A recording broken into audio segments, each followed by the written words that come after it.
Nubba, Knoobsy, Noobsy, Noobsy, Nubsy, Nubsy. Ah, it's Nubsy Plays. But I thought I was ready for normal Hydra. I cleared Ultra Nightmare Clan Boss. I cleared Nightmare Clan Boss. But what the heck? Why am I doing 700,000 damage to normal Hydra? Not even getting close to the bottom chest in the easiest difficulty of Hydra. I'll tell you what happened. I clicked battle, I picked random champions, and I didn't even pay any attention to what happens in the fight. So let's talk about these basics. Because, after all, to progress in Hydra, you need to understand the basics and understand what happens in the Hydra fight to be able to make any progress. So what happens in the Hydra fight? Well, there's 6 different heads in total. At the start of the fight, there are 4 heads active. There's multiple rotations, which means different heads can start the fight in different rotations. Right now we can see here, these are the 4 heads that will start the fight with me when I click battle. These 2 heads here are the ones that can get subbed in after I've decapitated one of these heads. So if I kill this head, the next head that spawns in can be one of these 2 or this one once again. Now that's some great information. It's really useful to understand how the fight works in the rotations. But if we don't understand what the heads do, well, it's pretty pointless information. So let's look at the heads. So there's 6 heads, as I said. There's Decay, Blight, Mischief, Wrath, Torment, and Suffering. So head of Decay, long story short for this, is it needs to be provoked. And it needs to be provoked to stop it from using its abilities. It's the only head that can be provoked. The main one that you're trying to stop it using is this Speed of Decay, which removes all debuffs from all heads and then fills the turn meter of each head by 30%. And next up we have the head of Blight. There's 2 things to know about this head. Well, there's a couple of things, but the 2 main things that you need to worry about. That's poisons and poison cloud. And to deal with the poisons, you need either someone who can cleanse poisons off or block debuffs to prevent the poisons from being placed on you. For the poison cloud, you need block buffs to prevent it from putting up poison cloud on itself and all its buddies. Poison cloud, if you're not aware, causes your team to weak hit and not be able to place any debuffs on the Hydra heads that it's active on. You can circumvent Poison Cloud by having HP burn active, which also will negate the effect of Poison Cloud. Next up, we have the Head of Mischief.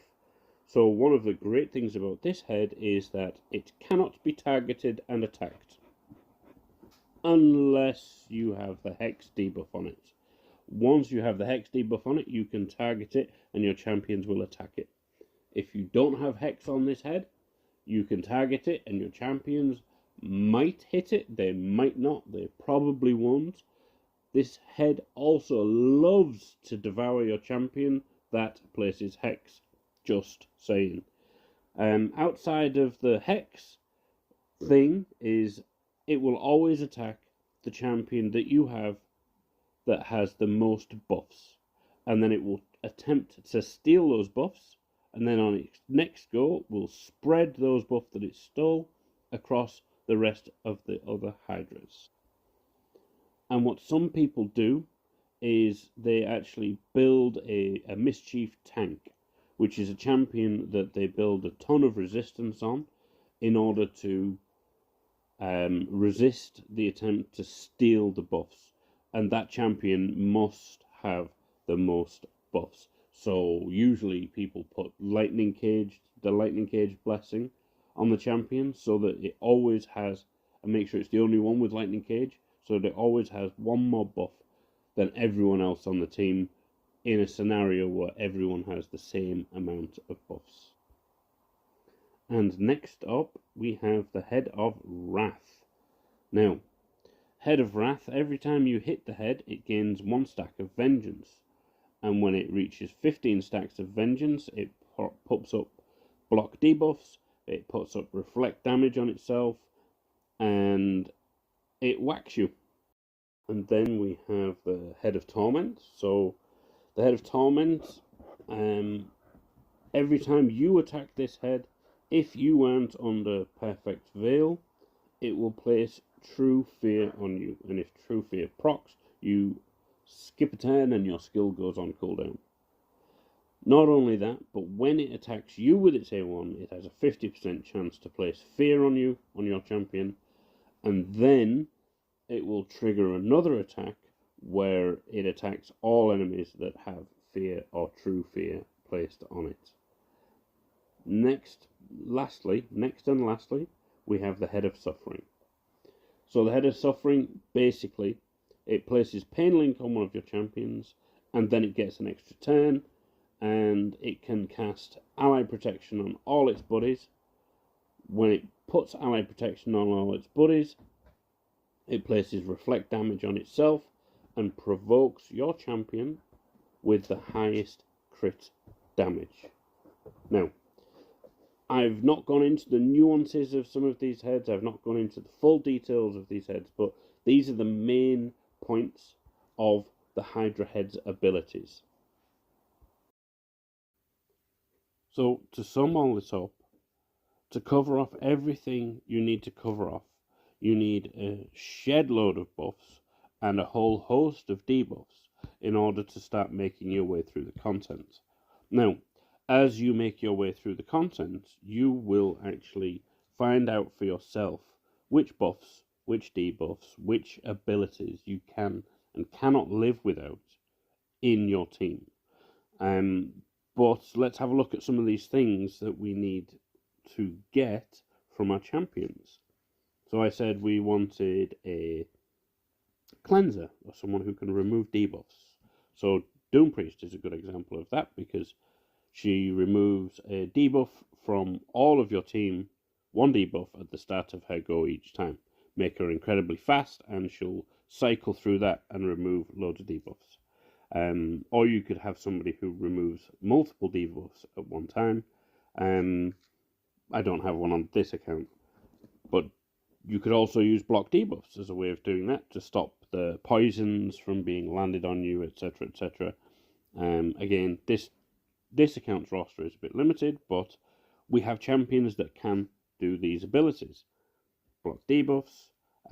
We also think that Perfect Veil is good, because Perfect Veil protects from your champion getting feared. So I don't have that many options, but we do have some options. Ninja provides it to himself. Cleoptrix, I think, I can't remember if it's a team-wide, but again, we have some options in the debuffs section. Provoke, Ultimate Death Knight, a single target provoker on his A1. You could go with an AoE provoker if you wanted it fully auto. Hex, Cleoptrix does Hex. Again, really solid option. She is very squishy though, so I wouldn't build my team around her specifically. Weaken and decrease defense. I don't have any champions that provide both, but weaken and decrease defense. Venomage, Ninja. You know, we can start looking at building a team through these abilities. Did I look at HP Ben? I did, with Ultimate Garlic. Yep. So yeah, we have all of these ways of actually filtering for our champions box through our roster to figure out what we can and cannot bring in our team. And then block buffs, really useful to bring to Hydra. Sun Wukong is a great example of this. Somebody who does 2 things, right? Sun Wukong does damage and also brings block buffs, which is perfect. You want to bring as many champions as you can that fulfill multiple roles. A great example of this is an epic champion, Ugo. Ugo is in Ogren tribes, I believe. Boom, boom, boom. Where is Ugo? There's Ugo. So on the Ugo's A2, it attacks all enemies, applies decreased defense and block buffs across the whole enemy team. And if you put Ugo in a cursed set, and what does the cursed set? What does the cursed set do? I hear you ask. Well, it has a 50% chance of placing Hex. So you have a champion there that brings 3 things that you want to your Hydra team, covering off as many things as possible with each single champion that you bring, allows you to bring more damage. The more damage you bring, the faster you get to the top chest. So you'll see here in Ice Golem, it drops Cursed and Provoke sets. So you can make use of these if you don't have the champions to bring those things themselves. And that about wraps up this intro to Hydra. What we'll get into next, probably over the next few days, is go into a bit more detail about some team ideas, about some really good synergies that exist within the champions that are around. But anyway, looking forward to getting more into Hydra. What did I just watch? Who is that guy? Knubsy, Nubsy plays. Bye.